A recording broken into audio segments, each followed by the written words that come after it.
콘스탄티노플의 다음 이름은 이 도시로란 뜻의 이스탄불입니다. 제국은 시대의 흐름을 이기지 못하고 끊임없이 쇠락하고 있었지만 콘스탄티노플은 여전히 세상의 중심이었습니다. 이 도시와 함께 중세가 무너졌고 새 이름과 함께 새 시대가 시작되었습니다. 역사의 전환점 콘스탄티노플 함락의 흔적은 이스탄불 여러 곳에 선명히 남아 있습니다. 그중 첫 번째로 보스포러스 해협 중간에 루멜리 히사르가 있습니다. 루멜리 히사르는 직접 방문해서 보는 것보다 바다에서 배를 타고 봐야 그 진면목을 알 수 있습니다. 이 대교 근처에 있는 루멜리 히사르에 도착하기 전 아시아 쪽을 유심히 보면 현대적인 풍경 사이로 아나돌루 히사르가 있습니다. 콘스탄티노플을 정복하기 위한 또 다른 영웅의 흔적입니다. 오스만 제국의 술탄 바예지드는 발칸과 아나톨리아에 있던 로마의 땅들을 제패해 로마의 술탄이라 불렸습니다. 그는 남아있는 콘스탄티노플마저 정복해 진정한 로마의 술탄이 되려 했습니다. 항구 도시였던 콘스탄티노플은 백기를 통해 흑해의 도시들과 연결되어 육지의 포위로 고립되지 않았습니다. 바예지드는 아나돌루 히사르를 지어 보스포러스를 통제하고 콘스탄티노플을 고립하려 했습니다. 하지만 사실상 바다를 육지처럼 봉쇄하기란 어려웠고 10년 동안의 포위에도 콘스탄티노플은 항복하지 않았습니다. 결국 바예지드는 로마의 정복자가 되지 못했습니다. 중앙아시아에서 일어난 티무르는 아나톨리아까지 진격했고 오스만 제국과의 전쟁에서 승리했습니다. 바예지드는 사마르칸드까지 끌려가 비참한 최후를 맞았다 전해집니다. 역사가 재미있는 이유는 그 어떤 드라마보다 드라마틱하기 때문입니다. 메흐메드는 아버지의 그늘에 가려진 허수아비 왕이었습니다. 어쩌면 시대가 선택한 영웅은 스스로를 증명하고 인정받고 싶어 했던 한 청년의 욕망에서 탄생한 것인지도 모릅니다. 아버지가 죽고 두 번째로 제위에 오른 메흐메드의 첫 번째 결정은 콘스탄티노플을 공략해 로마를 정복하는 것이었습니다. 바예지드의 비극으로부터 정확히 50년이 지난 시점, 아직 그때의 양목을 기억하는 이가 살아있을 때 메흐메드의 콘스탄티노플 공략의 결정은 대신들의 큰 반대를 받았습니다. 형제들을 죽이고 술탄이 되는 잔인하고 공고한 숙명이 아니었다면 그의 결정은 관철되지 않았을 것입니다. 이스탄불 여행의 백미인 보스포러스의 배는 밤에 어스름이 시작될 때 타야 합니다. 아름다운 이스탄불의 야경의 하이라이트는 배 위에서 보는 루멜리 히사르에 있습니다. 이 성체는 콘스탄티노플을 정복하기 위해 메흐메드가 건설한 것입니다. 성체 뒤로 보이는 거대한 다리의 이름은 그의 이름을 딴 것으로 이곳은 메흐메드의 영광이 하늘과 땅과 바다 모두에 있습니다. 바다에서 훤히 보이는 성체의 모습은 방어가 아니라 완벽한 통제를 위해 지은 것임을 알 수 있을 정도로 압도적입니다. 특히 밤에 어둠과 비교되는 성체의 불빛은 이를 더 극적으로 보여줍니다. 우리가 보는 이 아름다운 모습이 과거 콘스탄티노플 뱃사람들에게는 목구멍에 들어댄 칼처럼 보였을 것입니다.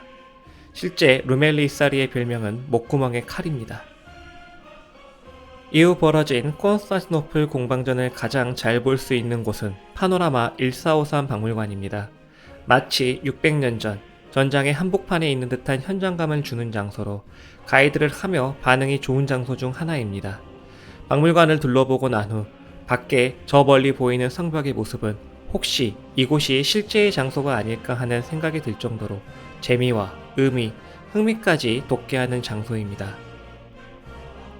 콘스탄티노플 함락의 시대적 의미는 창과 칼의 시대가, 기독교의 시대가, 성과 기사의 시대가 화약으로 무너져 내린 것에 있습니다. 이날 대포가 부순 것은 난공불락의 성벽과 함께 쌓아올린 시대의 전통과 믿음이었습니다. 다른 박물관들과 다르게 파노라마 박물관은 소리가 가득합니다. 군악대 소리와 함께 들리는 전장의 거친 소음이 숨막히는 그날의 기억을 생동감 있게 전달합니다. 대포로 깨어진 함락 직전의 성벽과 처절한 군사들 뒤에 놓여있는 대포는 실제 사용됐던 것들입니다. 하지만 대포는 이날의 유일한 주인공이 아니었습니다. 아름다운 조각에 새겨진 총동대포의 균열과 그 옆에 놓인 포안의 완벽한 구체의 모습이 그 이유입니다. 실제 대포 제작자 우르반조차 발사 중 사고로 죽었을 정도로 대포는 안정성에 문제가 많았습니다. 당시 화약의 가치는 금과 비견될 정도로 매우 비쌌고 포화는 숙련된 석공이 공들여 만든 것으로 우르반 거포의 포화는 2개월 이상 걸린 작품이었습니다. 안정성의 이유로 우르반의 거포는 2시간에 한 번 쏘는 것조차 힘들었고 포격에 무너진 성벽은 다음 포격 전에 복구되었습니다. 콘스탄티노플 공략의 또 다른 비밀이 내려가는 계단의 부조로 그려져 있습니다. 파노라마 박물관의 각 층에 전시된 그림에 빠지지 않고 등장하는 것은 배입니다. 그리고 몇몇 그림에는 골드논 초입에 쇠사슬이 걸려있는 것을 볼 수 있습니다. 난공불락의 성벽을 뚫기 위해 대포를 가져왔으나 실패했고 포위를 완벽히 하고자 루멜리사르를 지었으나 어두운 밤에 몰래 지나가는 배들까지 모두 막을 순 없었습니다. 가장 확실한 방법은 골드논의 항구를 점령하는 것이었지만 성벽과 성벽 사이 연결된 쇠사슬에 막혀 오스만의 해군은 골드논에 진입할 수 없었습니다. 이제 위태로운 것은 콘스탄티노플보다 메흐메드였습니다. 재상조차 처형하고 강행한 공격의 책임은 온전히 그의 것이었습니다.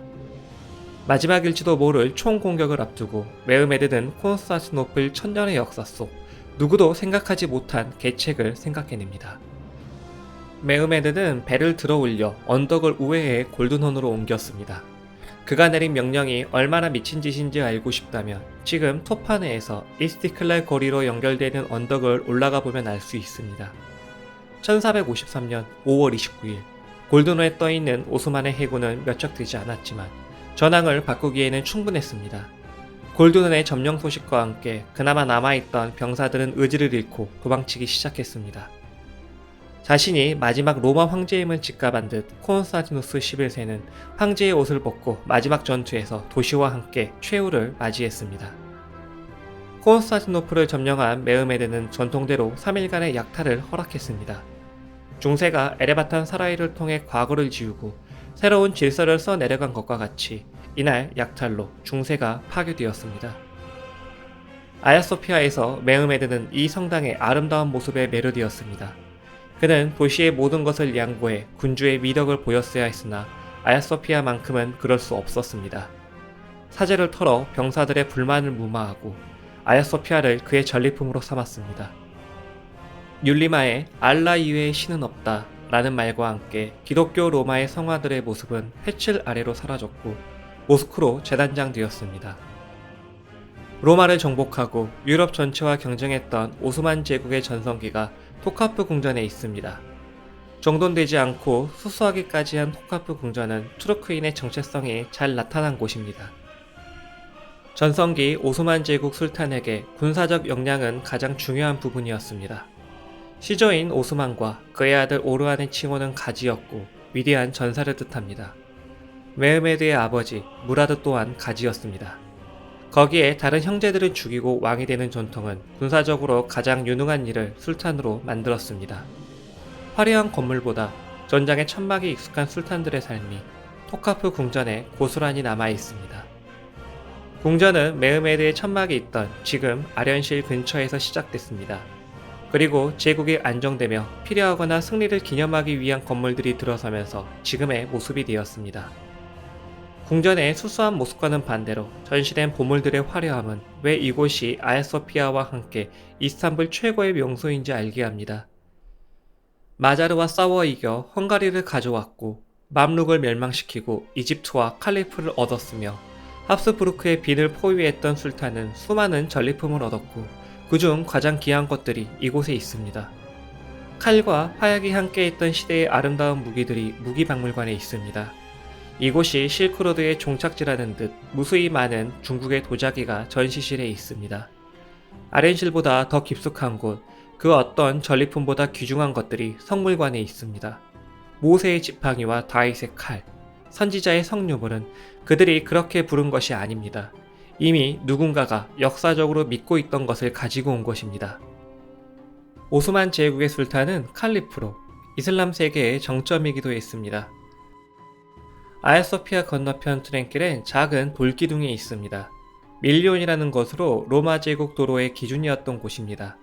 트랭길을 따라 조금만 올라가면 다 무너져가는 기둥 하나가 덩그러니 있는 것을 볼 수 있는데 콘스탄티누스의 기둥으로 콘스탄티누스 포럼 중앙에 놓인 상징이었습니다. 실크로드를 독점하게 된 오스만 제국의 새로운 수도 이스탄불에는 수많은 상인들이 방문했습니다. 그랜드 바자르 주요 문들에는 1461이라는 숫자가 적혀 있는데 시장 역사의 시작 연도입니다. 토카프 궁전과 거의 동시에 그랜드 바자르가 만들어졌습니다. 중동의 사막과는 다르게 비가 자주 내리는 지중해성 기후는 지붕을 필요로 했습니다. 지금도 이곳에서 거래되는 것들은 향신료와 향료, 카페트와 차 등이 있는데 모두 물에 젖으면 안 되는 것들이었습니다. 시장의 규모는 오스만 제국의 확장과 함께 커졌습니다. 셀림 1세 때 mamluk 왕조를 정복하자 오스만 제국은 아시아와 유럽, 아프리카 모두에 걸쳐 있는 대제국이 되었습니다.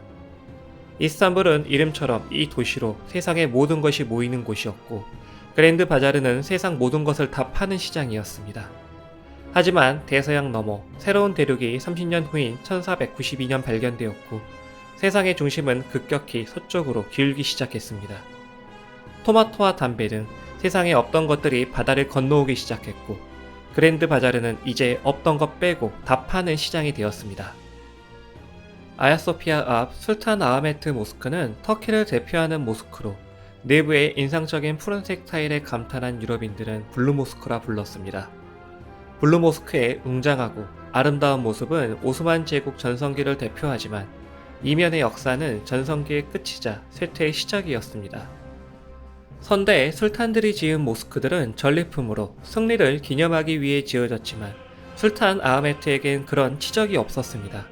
전쟁은 계속해서 실패했고 술탄의 위상은 떨어졌습니다. 이런 분위기를 바꾸고자 그는 아야소피아 건너편에 기념비적인 모스크를 짓기로 합니다.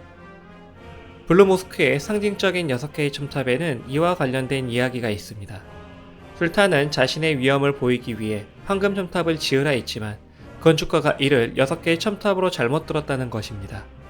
터키어로 금은 알튼이고 숫자 6은 알트이니 국고의 탕진을 막기 위해 일부러 잘못 들은 척 했을 수도 있습니다. 이게 문제가 되는 것은 당시 유일하게 6개의 첨탑을 갖고 있던 곳이 신성한 카바가 있는 마스지드 알 하람이었기 때문입니다. 술탄은 이를 보고 즉시 메카에 기술자를 보내 첨탑을 하나 더 짓게 했습니다. 다른 정치적인 시각도 존재하지만 한 가지 확실한 것은 아흐메드 때부터 술탄의 권위가 예전만 못했다는 것입니다. 그는 형제들을 죽이지도 않았고 전쟁에서 승리하지도 못했으며 그의 이름이 걸린 모스크조차 그의 뜻대로 짓지 못했습니다. 술탄의 제국에서 제국의 술탄이 되었습니다. 토카페 궁전의 한편 하렘이 있습니다. 술탄이 되지 못한 왕자들은 이곳에서 새처럼 길러졌습니다. 술탄이 후사 없이 죽게 되면 세장에 있던 왕자 중 하나가 술탄이 될 것입니다. 그리고 이를 선택하는 것은 술탄의 노예인 애니체리로 처음 그들은 노예로 아무것도 가질 수 없었지만 이제 제국을 갖게 되었습니다. 유목민족의 정체성을 잃고 무능과 부패가 지배한 오스만 제국은 강력한 왕권을 바탕으로 성장한 유럽에 밀리기 시작했고 유럽의 병자가 되었습니다. 토카프 궁전의 수수함에는 세상의 중심에 선 강자의 어떤 것도 신경 쓰지 않는 무심함이 있습니다. 천막의 술탄들은 정복하고 빼앗은 전리품으로 궁전을 채웠으며 유럽은 평화를 구걸했습니다. 이들이 본 피로 채운 호수에 비친 은빛 초승달과 별은 계시였고 상징이 되었습니다. 돌마바하츠 궁전의 화려함에는 베르사유의 황제처럼 되고자 하는 욕망이 있습니다. 궁전의 술탄은 승리가 아닌 빚으로 궁전을 쌓고 채웠으며 열강은 이를 통해 제국을 갉아먹었습니다. 결국 제국마저 빼앗긴 술탄은 궁전에서 도망치듯 나와야 했습니다.